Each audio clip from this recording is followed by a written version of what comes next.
अस्सलामुअलैकुम नाज़रीन। इस एपिसोड के शुरुआत में हम देखते हैं उस्मान साहब उस मुकाम पे पहुंचते हैं जहां पे सोफिया ने काफिले पर हमला किया था। जोर आजमाई करते हुए सोफिया की तलवार बाला हतून के कंधे के करीब पेवस्त होती है। सोफिया को देखते हुए उस्मान साहब उस लम्हे को याद करते हैं जब सीजन 1 में उस्मान साहब ने अपनी तरफ से उसे मौत के घाट उतार दिया था। इस ख्याल के बाद बाला हतून सोफिया को लात मारकर पीछे धकेल देती है। उस्मान साहब बाला हतून से उनका हाल अहवाल पूछते हैं तो बाला हतून कहती है, हुजूर मैं ठीक हूँ। फिर उस्मान साहब सोफिया से कहते हैं, क्या मैंने तुम्हें मार नहीं दिया था? मैंने तलवार से तुम्हें जहन्नुम वासिल कर दिया था, तुम्हें किले की दीवार से फेंका था। यह कैसे हो सकता है? तुम कैसे नहीं मरी? हाँ, तुम 9 जिंदगियों वाली खबीस चुड़ैल हो। तो सोफिया कहती है, अधूरा छोड़ा गया काम मुकम्मल करने आई हूँ उस्मान। उस्मान साहब कहते हैं, तो यानी जमीन ने तुम्हें कबूल नहीं किया, मैं तुम्हें जमीन की 7वीं तह के नीचे दफन करूंगा। सोफिया कहती है, उस्मान इस जमीन में तुम जाओगे, मैं तुम्हें उससे 10 गुना ज्यादा तकलीफ दूंगी जिससे तुमने मुझे गुजारा। तुम्हारे पूरे खानदान को एक एक करके अजियत में मुब्तला करके मार डालूंगी। तो उस्मान साहब कहते हैं, खानदान से पहले मुझसे टकराना होगा,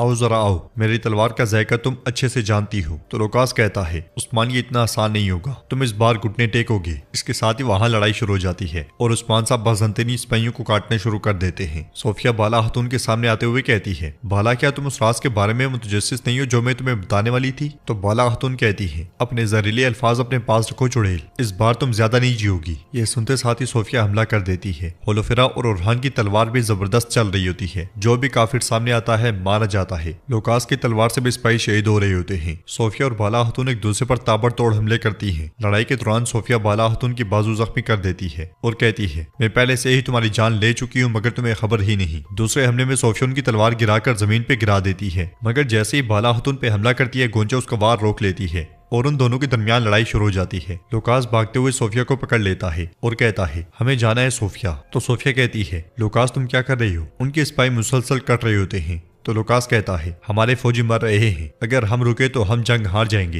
ये कहते साथ ही वो सोफिया को खींच कर ले जाता है। उन्हें भागता हुआ देखकर बाला हतून और उस्मान साहब उनके पीछे भागते हैं। कुछ सिपाही भी उनके साथ जाते हैं। इधर हम देखते हैं कि उरहान और अलाउद्दीन मुसलसल बाज़ंतीनी सिपाहियों को जहन्नुम वासिल कर रहे होते हैं। जरकुताई भी आबूताब के साथ तलवारें चला रहा होता है। लड़ाई के दौरान गोंचा की जानिब बढ़ने वाले बाज़ंतीनी सिपाही को बेगम खंजर फेंक कर मौत के घाट उतार देती है। फिर गोंचा को सहारा देकर खड़ा करती है। तो गोंचा उसका शुक्रिया अदा करते हुए कहती है, मैं अब आपकी जिंदगी की मकरूज हूँ। जवाब में बेगम कहती है, तुम्हारे और मेरे दरमियान जंग का हक मौजूद है गोंचा, इसलिए कोई कर्ज नहीं। लड़ते हुए उरहान अलाउद्दीन से कहता है, अलाउद्दीन बाबा के पीछे जाओ। यह सुनते साथ ही अलाउद्दीन आगे बढ़ जाता है। यूसुफ भी इस लड़ाई में उरहान का भरपूर साथ दे रहा होता है। कुछ देर के बाद तमाम काफिर मारे जाते हैं। उरहान सिपाहियों से कहता है, सोगौत के आसपास के तमाम सिपाहियों को पैगाम भेजो, बोरसा और बाज़ंतीनी हुदूद की तरफ जाने वाले तमाम रास्तों की हिफाजत को यकीनी बनाया जाएगा। यह कहते साथ वो आगे बढ़ जाता है। उधर हम देखते हैं कि सोफिया और लुकास आगे आगे जबकि उस्मान साहब और बाला हतून पीछे पीछे होते हैं। उस्मान साहब कहते हैं, सोफिया मौत से बच गई हो लेकिन मौत तुम्हारे पास वापस आएगी। भागते भागते बाला हतून तकलीफ से गिर जाती हैं। यह देखकर उस्मान साहब उनके पास आते हैं और उस ख्वाब को याद करते हैं जो उन्होंने देखा था। इस ख्वाब के याद आने के बाद उस्मान साहब कहते हैं, तुम मेरे पीछे क्यों आ रही हो? यह कहते साथ ही वो कपड़ा बाला हतून के जख्म पे रखते हैं। भागते भागते सोफिया और लुकास एक जगह रुकते हैं और लुकास कहता है, जबकि उस्मान हमारा पीछा कर रहा था, हमें उसकी खवातीन को मार देना चाहिए था, हम बहुत करीब थे। तो सोफिया कहती है, उस्मान और बाला आज ना मरने का अफसोस करेंगे, मैं इसकी कसम खाती हूँ। मैं उन्हें तलवार से ज्यादा तेज किसी चीज से जख्मी करूंगी। वो रहम के उसूल के लिए मेरे पांव पड़ेंगे। मेरे पास काइयों के लिए बहुत कीमती मालूमात और खजाना है, उस खजाने का नाम सुनकर ही मौत के लिए मेरे कदमों में गिरेंगे। लुकास पूछता है, सोफिया वो क्या है? तो सोफिया कहती है, वो जंजीर जिसके जरिए काइयों के गिर्द पट्टा कसेगा। जल्दी ना करो, तुम जल्दी देख लोगे। चलो अब निकलते हैं, वो किसी भी लम्हे यहाँ आ सकते हैं। लुकास तुम्हें पीछे के रास्ते से जाना होगा, मैं एक जरूरी काम करके आती हूँ। ये कहते साथ ही सोफिया चली जाती है। उधर बाला हतून उस्मान साहब से कहती है, जिस चुड़ैल को हम अब तक मुर्दा समझते रहे, उस्मान तुमने उसकी जान अपने हाथों से ली थी? तो उस्मान साहब कहते हैं, जी हाँ। उसने अपने चेहरे के ढांपने के अंदाज से साफ जाहिर किया कि उसके सारे जुल्म की जड़ें माजी में हैं, लेकिन वो जहन्नुम से आई और हमारे खिलाफ साजिश की। बाला हतून कहती है, उसने कुछ भी नहीं छोड़ा,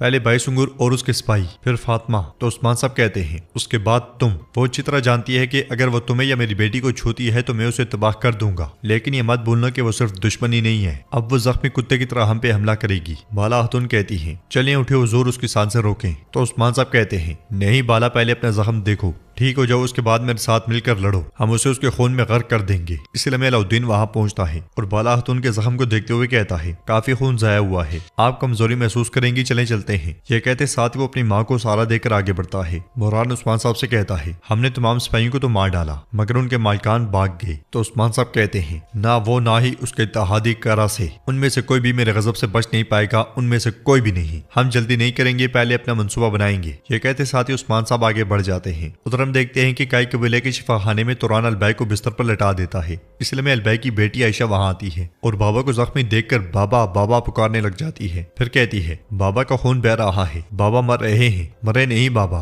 तो अलबाई कहता है, मैं ठीक हूँ बेटी। फातिमा वहां आकर आयशा को पकड़ते हुए कहती है, आओ आओ बेटी, तुम्हारे बाबा ठीक हो जाएंगे। आयशा रोते हुए कहती है, बाबा मुझे अकेला मत छोड़े, माँ चली गई है, आप मत जाएं। फातिमा उससे कहती है, आ जाओ आयशा, तुम्हारे बाबा ठीक हो जाएंगे। ये कहते साथ ही वो उसे लेकर चली जाती है। उधर हमें सोफिया का ठिकाना दिखाया जाता है जहाँ पे सोफिया दाखिल होती है और उसके सिपाही जंगी मशकों में मसरूफ होते हैं। सोफिया कहती है, इस तरबियतगाह में तरबियत हासिल करने वाला हर एक फौजी तुर्कों के लिए जहन्नुम बनाएगा। ये कहते साथ वो एक तरफ देखती है तो एक निकाब पोश खातून सिपाहियों को रोनते हुए मुसलसल आगे बढ़ते ही चली जाती है। वो अपनी खूब महारतें दिखा रही होती है। ये देखकर सोफिया कहती है, ये है मेरा सबसे कीमती हथियार। वो लड़की छत पर से आगे बढ़ते ही चली जाती है। जो भी सिपाही उसके रास्ते में आता है धूल चाटता है। वो भागती हुई सोफिया तक पहुंच जाती है और वहां मौजूद तीनों सिपाहियों को पिछाड़ देती है। ये देखकर सोफिया कहती है, पोइना इतना काफी है। तो पोइना अपना चेहरा आया करते हुए कहती है, काफी है। क्या आप चाहती हैं कि मैं आपके सिपाहियों पर रहम करूं खाला, या मैं आपके साथ जारी रखूं? ये सुनते साथ ही सोफिया घोड़े से उतरकर तलवार बेनियाम कर लेती है और उन दोनों के दरमियान लड़ाई शुरू हो जाती है। वो सोफिया को भी खूब टक्कर देती है। सोफिया कहती है, रहम दिली ना दिखाओ, तुम्हारे सामने मैं नहीं, तुम्हारी माँ और तुम्हारे बाप का कातिल उस्मान है और बाला भी है। तो पोइना कहती है, उस्मान और बाला वो दोनों मरेंगे खाला।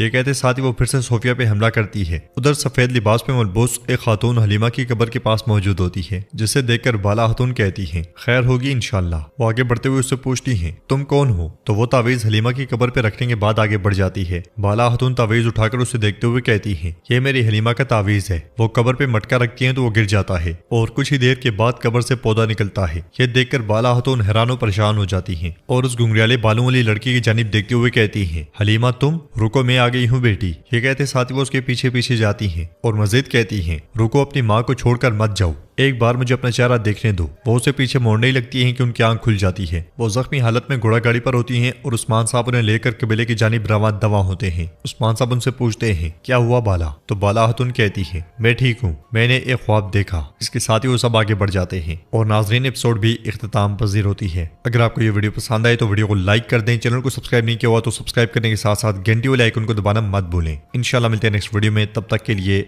अल्लाह हाफिज।